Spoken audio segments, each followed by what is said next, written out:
খালী মাটি দেখিলেই ৰ'ব নোৱাৰাটো পূৰ্ববংগীয় মুছলমানৰ এটা যেন ফেশ্বন হৈ উঠিছে। বিহালী বিধানসভা সমষ্টিৰ বৰজাৰণী নৈৰ ভূমিত এতিয়া মিয়াৰ চলিছে বেদখল। চৰকাৰী ভূমিত গৰুৰ গোহালি আৰু জুপুৰি ঘৰ এটা দুটাকৈ নিৰ্মাণ কৰি চলাই গৈছে বেদখল। আনকি বাঁহৰ ক্ষুদ্ৰ ব্যৱসায়ো আৰম্ভ কৰিছে নৈৰ ভূমি। স্থানীয় লোক আতংকিত হৈ পৰিছে মিয়াৰ এই আগ্ৰাসনত। আমি অসম চৰকাৰকো অৱগত কৰিব বিচাৰিছোঁ যে উক্ত অঞ্চলটিত তদন্তৰ আওতালৈ আনি আৰু ইয়াত যিখিনি অবৈধভাৱে বা সন্দেহযুক্ত মানুহ বসতি হৈ আছে তেওঁলোকৰ ওপৰত এটা ব্যৱস্থা গ্ৰহণ কৰক। লগতে ইয়াত সৰু সৰু বাঁহৰ শিল্পখিনি গঢ় লৈ উঠিছে, উদ্যোগখিনি গঢ় লৈ উঠিছে। আৰু সেই উদ্যোগত কিন্তু যিবিলাক কাম কৰি থকা মানুহখিনি এই অঞ্চলৰ ধুবুৰীৰ পৰা বুলি আমি গম পাইছোঁ আৰু আমি গৈ খবৰ লৈছোঁ। তো এনেকুৱা ধৰণে বহুজন মানুহ তেনেকৈ আমাৰ ইয়াত প্ৰব্ৰজন হৈ আছে। গতিকে এইখিনি অতি আমাৰ কাৰণে স্পৰ্শকাতৰ বিষয়। উচ্ছেদ কৰিলে এওঁলোক গুচি যাব বুলিও মন্তব্য কৰে। যদি তদন্ত কৰি উচ্ছেদৰ কথাটো যদি তদন্ত কৰি উক্ত বিষয়বোৰ যদি বেদখল হৈ আছে, ভূমিখন চৰকাৰী ভূমিখন বেদখল হৈ আছে, তেতিয়া নিশ্চয় উচ্ছেদ হ'ব লাগিব। কাৰণ আমাক চৰকাৰী ভূমিখিনি আমি তাৰ পৰা মুকলাই আনি আমি তাত বৃক্ষৰোপণ কাৰ্যসূচী হওক, বিভিন্ন ধৰণৰ আমাৰ বিভিন্ন বিষয়খিনি আমি তাত আমি প্ৰকৃতিৰ ক্ষেত্ৰত হওক আমি বৃক্ষৰোপণ কাৰ্যসূচী আমি কৰি আগবাঢ়িব পাৰিম আৰু আমাৰ এই অঞ্চলখনৰ সুৰক্ষাৰ স্বাৰ্থত আমি এইখিনি কাম কৰিব পাৰিম। এইখন হ'ল আকৌ নগাঁৱৰ বৰহমপুৰৰ শুকানজুলি চাহ বাগিচা। বাগানখনৰ স্বত্বাধিকাৰী তাজৱাৰ আহমেদে বৃহৎ মিয়া শ্ৰমিক লৈ আহিছে বাগিচাখনলৈ। স্থানীয় যুৱক যুৱতীক বাগিচাখনত মকৰল নকৰি তাজৱাৰ আহমেদে সন্দেহজনক নাগৰিকৰে ভৰাই তুলিছে বাগিচাখন। আমাৰ যিটো শুকানজুলি মালিকক আমি ধিক্ষা জনাইছোঁ।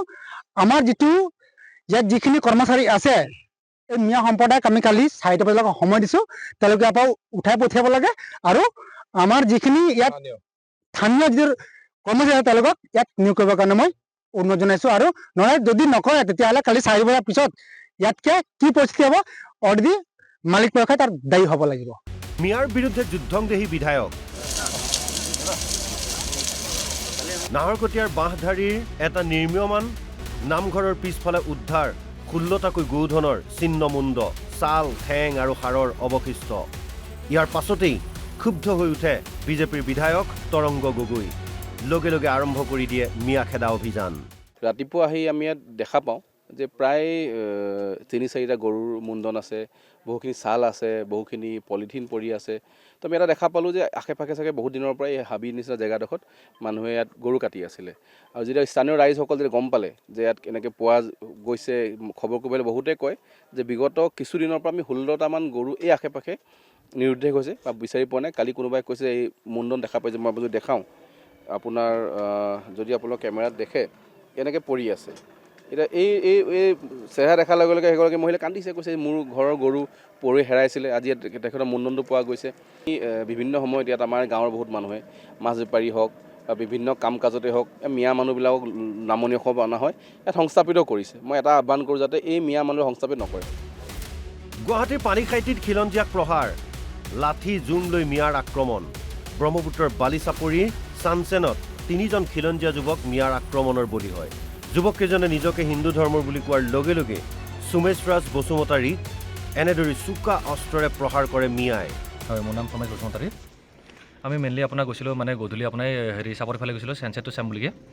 তাৰপিছত তাতে মানে আপোনাৰ স্কৰ্পিঅ' এখন ফাঁচি আছিলে চাপৰিত। তাৰপিছত তাতে মানে কিছুমান তাৰে মানুহ তাৰে লোকেল নহয়, সিহঁতে মানে মিয়া বুলিয়ে ক'ব লাগিব সিহঁতক। মানে তাৰ লগত ভালকৈ কথা পাতিলোঁ। তাৰপিছত তাৰ লগত মানে আমি জড়িত হ'লোঁ যে অলপমান সহায় কৰি দিওঁ বুলি। গাড়ীখন ওলোৱাত মানে আমি সহায় কৰি দিওঁ বুলি ভাবিলোঁ। তাৰপিছত মানে তাতে ভুল বুজাবুজি হৈ কিনে মানে মিয়াকেইটাৰ লগত মানে গাড়ী চালকজনৰ লগত নহয়।